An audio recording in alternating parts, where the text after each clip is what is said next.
So diversification from a sector perspective, from a name perspective, and from a geography perspective as well. Yes, US still makes sense. It remains a strong economy, but there are interesting areas elsewhere. Europe, emerging markets, for example.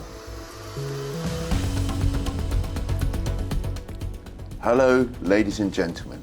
Welcome back to the Financial Times headquarters in London for the PWM Tea Break, with my special guest today, Mo Kazmi, Senior Portfolio Manager at UBP Asset Management. Mo, what kind of drink have you opted for today? I've gone for a flat white coffee, given the fact that I was traveling, seeing clients in Hong Kong, Singapore last week, so I'm trying to beat the jet lag today. And what was the appetite in Singapore and Hong Kong like for fixed income for your specialist asset class? Despite all of the uncertainty that we have today, geopolitical, for example, what is certain to some extent is the yield that they can get. And if you look at different parts of the fixed income market, we're talking about high single-digit yields, almost equity-like returns for an asset class which has historically been much less volatile over time. My colleague Elisa, she wrote a piece about how energy has become a key macro driver. How is that influencing your fixed income portfolios at the moment, Mo? Look, there is a lot of uncertainty. It's clearly a fluid situation. The market reaction has been focused on that part. From a conflict, the key transition mechanism into the real economy is through higher energy prices. And as a result, you've seen the market react with less central bank easing. We've gone from pricing rate cuts from the Fed to no cuts this year, rate hikes potentially for the ECB and the Bank of England. It's basically been a 2022-like playbook after the Russia-Ukraine war. I would emphasize that we do think this time is fundamentally different. Fixed income suffered in 2022 because rates were at the zero lower bound. The high yield market was giving you an all-in yield of, say, 5%. Today, we're talking 7-8% for high yield. So those elevated levels of yield should be providing some protection. And at the same time, we don't think central banks react overly hawkishly because the Fed funds rate is still close to 4%, moderately restrictive. So the fundamentals are slightly different to what we had in 2022, which is why in the end, it should still be a reasonable year for the asset class, albeit with greater volatility. I would highlight that the fundamentals remain intact. The volatility is really coming from the politics.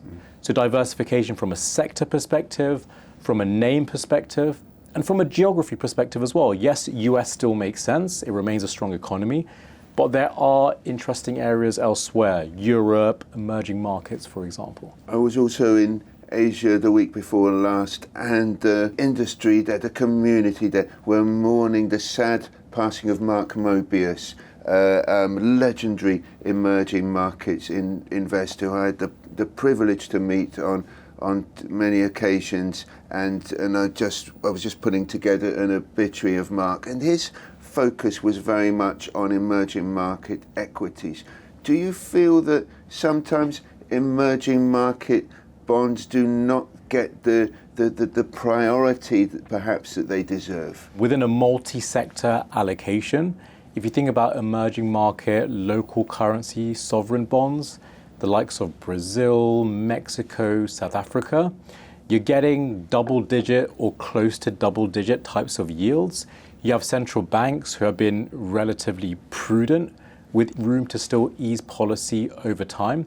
And that offers diversification for portfolios. So I do think there is a space for some areas of emerging markets. And the whole balance between equities and bonds, which it used to be expressed in the 60-40 equation, pioneered very much by Harry Markowitz, the great professor of finance and modern portfolio theory. We had a piece from Phil Watson, ex-Citibank, about the changing dynamics of that allocation. For you, is that correlation still there, or have we evolved into a very different era in terms of the balance between the fixed income and the equities? So we really had to think about how do we build portfolios in this higher inflation, higher nominal growth environment. So what happens in a high nominal growth environment? Credit spread volatility tends to be quite low because very simply companies report in nominal revenue terms. They do quite well. Interest rate volatility tends to be a lot higher. Why? Because inflation is generally slightly above target. So any price shock, as we've seen with the energy crisis, exacerbates the moves in government bond markets. I would look into a diversified allocation, the likes of high quality CLOs, AT1s, double Bs, EM. You put it all together, you can be talking about 7% all-in yields for still an investment grade rating. And in terms of the dynamics of the market, the ECB announcements that the amount of defence spending necessary, the 800 billion that they've put aside under the plan for 2030, how does that change the outlook for the market for you in terms of bond issuance? The Eurozone is a very interesting story, right? There's a fiscal stimulus plan that hasn't really been in existence for some time. But at the same time, not too much also changes. If we think about the current conflict, the Eurozone has remained the weak point, right? When we think about its energy dependence on other regions. Since the fiscal announcement, what have we seen in Europe? We've seen a stronger euro, and we've seen a move higher in long-term bond yields. So even though the fiscal story is positive for growth over the long term, initially we're talking about growth of somewhere between 0.5% to 0.7% for this year. Still an anemic growth profile, especially compared to the US, which is likely to grow plus 2%.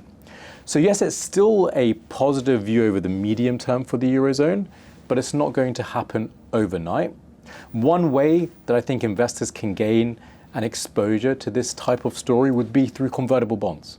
The convertible bond space is very interesting today, and you're getting a lot of the Eurozone defense companies issue in this space, as well as a lot of the names which are related to the AI supply chain. Because away from all of these questions, I think that the longer term story today is AI transformation. Suhail Jaffer, and he's talking about this prolonged rivalry in AI in terms of resources as well between China and the US. And he's saying, are there any non-obvious second order effects from that which are affecting allocations in terms of pricing, capital flows, corporate earnings? There are going to be winners and losers from the AI transformation. What it means is that there's going to be a consistent desire and demand for tangible assets. And it's about trying to allocate with that type of exposure within the fixed income asset class. The shorter term impact of this may also be a higher inflation environment, right? Because companies, countries, businesses are trying to deal with adapting to this different supply chain environment. The longer term output from AI transformation and the revolution is really deflationary in nature. I think we hear incoming Fed Chair Kevin Warr speak on this quite consistently as well, which is why in the end it should be seen as an overall positive for the fixed income asset class. What is the initial impact from the AI revolution today? We're seeing it in the numbers, right? It is a continuing softening of the labor market. And this matters for central banks. Why? Because the Fed has a dual mandate. Everyone's talking about price stability today, but the other side is full employment. And as a result, we would expect the central banks to maintain a supportive bias during this AI revolution journey. Perhaps with these themes, US, China, we're talking about a more fragmented world and a more fragmented currency environment. We don't expect the US dollar to weaken significantly given the strength of the economy, but it goes back to the initial discussion that we've had. There are other areas of interest, whether it be Europe, whether it be emerging markets as well today. You talk about winners and losers in the medium term. What are the prospects for your beloved Liverpool FC? This season wasn't necessarily as positive as we had hoped, given some of the summer signings that we had, some of those injuries from this year. Hopefully they can recover for next year. So as a Liverpool fan, it's always fingers crossed. So similar to your prognosis for the fixed income markets. Let's be optimistic for the future. Well, thank you, Mo, for joining us today. Thank you.